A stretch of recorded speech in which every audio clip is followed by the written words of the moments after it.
Ya, ini luar biasa kesempatannya buat The Massive. Sebenarnya ini melanjutkan perjalanan The Massive yang sempat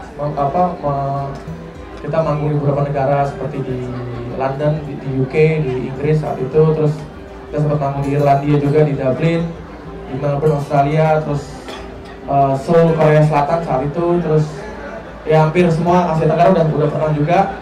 Jadi kayak ini melanjutkan mimpi-mimpi kita yang memang kita pengen The Massive bisa, dengan musiknya The Massive kita bisa keliling dunia. Jadi benar-benar kayak ini kita ngebawa nama Indonesia nih ke Amerika. Karena kita sebenarnya ini juga jadi salah satu kayak apa ya, perjalanan yang akan kita kemas juga nanti di 20 tahun The Massive. Oke, sebenarnya tadinya tuh kita mau bikin tour album Time ini di Indonesia dulu. Tapi ternyata sempat terhalang sama pandemi kan. Akhirnya harus mundur. Tapi ternyata kesempatannya malah kita dapat kesempatan malah manggung di luar dulu. Jadi mungkin setelah kita tour di Amerika ini kita malah akan mengarrange untuk tour di Indonesianya gitu. Jadi justru malah di luar dulu baru di Indonesia. Makanya happy banget ketika kita malah dapat kesempatan untuk bisa tour Amerika dulu, karena memang ada satu lagu yang punya lirik bahasa Inggris juga, dan mungkin juga akan kita bikin musik videonya di Amerika. Ya karena kita tahu banyak musisi-musisi yang menjadi idola kita tuh ada di Amerika ya.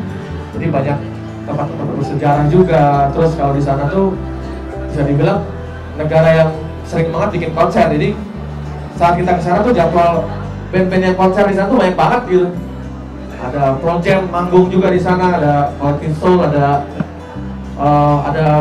band-band glam rock, Def Leppard, Poison, terus Motley Crue pas lagi manggung di sana juga, pas kita lagi di sana. Jadi ya sekalian kita manggung, sekalian kita juga nonton band-band yang kita suka juga di sana. Jadi benar-benar sekalian banget sih, maksudnya sekalian kita mencari ilmu lagi kan di sana kan. Jadi ilmunya kita kan dapat dari ketika kita nonton konser band-band yang kita suka. Keajaiban sih, keajaiban karena ya bisa dibilang untuk bisa berangkat ke sana kan costnya tidak murah ya. Dari tiket pesawatnya aja kita berangkat ada berapa orang? 13 orang ya. Itu berangkat 13 orang itu dari tiket PP-nya, terus tinggal di sana, terus transportasi juga tidak murah. Jadi memang kita perlu ada sponsor juga gitu. Dan alhamdulillah dengan waktu yang singkat semuanya terpenuhi semua, dan kita bisa berangkat aman nanti sampai pulang lagi gitu. Itu kan yang penting kan itu, jangan sampai kita berangkat kita nggak bisa pulang kan. Kita kerjakan album ini ya di tengah pandemi, terus banyak waktu untuk explore, terus kita ngerjainnya semua di rumah. Biasanya kan kalau rekaman mesti di studio, ini benar-benar take-nya di rumah, take vokal, drum, bahkan di album ini Wahyu tidak bermain drum beneran ya. Jadi semuanya gimana? Semuanya pakai menggunakan kecanggihan teknologi ya. Jadi memang selama pandemi ini kita memang dituntut untuk gimana caranya bisa memaksimalkan yang ada di rumah gitu. Dan jadilah album ini, dan ternyata sambutan dari Mas Dimas juga beragam sih. Ada yang agak sedikit kaget gitu karena memang berubah banget musiknya. Terus tapi ada juga yang pendengar-pendengar baru yang suka sama album ini gitu. Karena memang secara musik tuh beda banget dari album-album sebelumnya. Kita memutuskan untuk berangkat tanpa kru.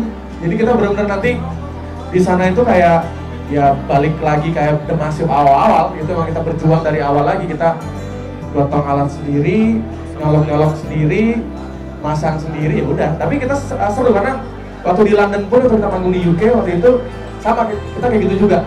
Jadi tapi memang enaknya kalau di luar negeri itu semua engineer atau orang-orang yang ada di panggung yang memang mereka sangat profesional, dan katanya memang sudah kayak bersertifikat itu. Jadi secara kinerja tuh benar-benar yang cepet banget ya. Kita waktu manggung di London tuh bahkan cuma 15 menit sound keluar semua dan aman gitu. Makanya kalau kayak misalnya nanti kita di Amerika kayaknya kita bakal lebih tenang lah, karena secara SDM pasti mereka di sana juga harus bersertifikat, orang-orang yang engineer yang di sana gitu. Jadi ya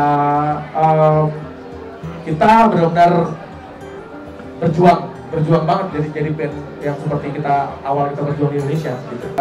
Jadi memang kita kebetulan meng-hire kayak IO di sana. Jadi memang IO ini memang sering bikin konser.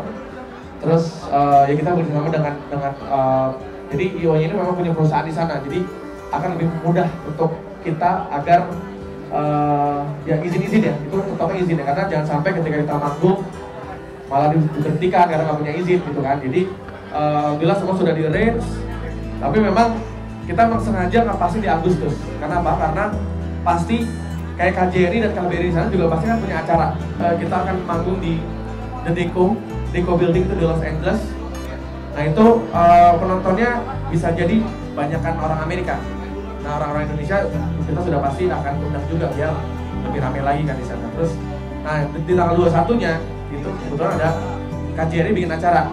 Jadi ada pesta rakyat di sana. Nah, itu pasti akan banyak karena kita bikin acaranya di parking lot, di KJRI. Terus kita ada main lagi di Inland Empire San Bernardino itu kayak di farm gitu ya, kayak di bukit, kayak di apa ya, di peternakan itu, jadi tempatnya bagus banget. Jadi itu juga acaranya yang ngadain orang di sana, dan kita pun juga kayak ngasih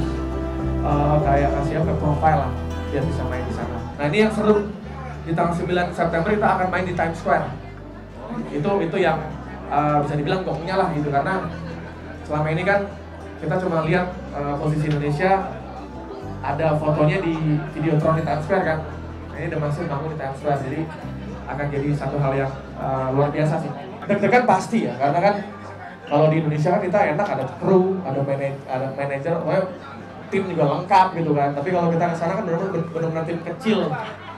Kalau kita tim yang full kayak di sini mungkin kita akan lebih tenang ya. Kalau di sana kita cek sound sendiri, nyolong sendiri, jadi pasti ada deg-degannya. Tapi buat kita itu satu hal yang seru sih, dan akan jadi cerita kan, dan akan kita dokumentasikan semua gitu. Jadi memang kita mau bikin dokumenter juga sih di situ. Keluar dari zona nyaman tuh penting sih menurut kita ya, karena itu sebenarnya tips buat yang lain agar kayak ini kita kan udah hampir 20 tahun ya. Jadi kita harus keluar dari apa yang sering kita lakukan. Karena kalau kita bikin yang gitu-gitu aja, ya akan bosen. Dan itu sebenarnya triggernya adalah bisa-bisa band itu bubar karena melakukan hal yang sama terus kan. Nah di album ini mungkin album ini tidak akan selaku album pertama, kedua, tapi buat kita sebagai musisi kita happy gitu bikinnya, dan saya yakin album ini pasti akan ada pendengarnya.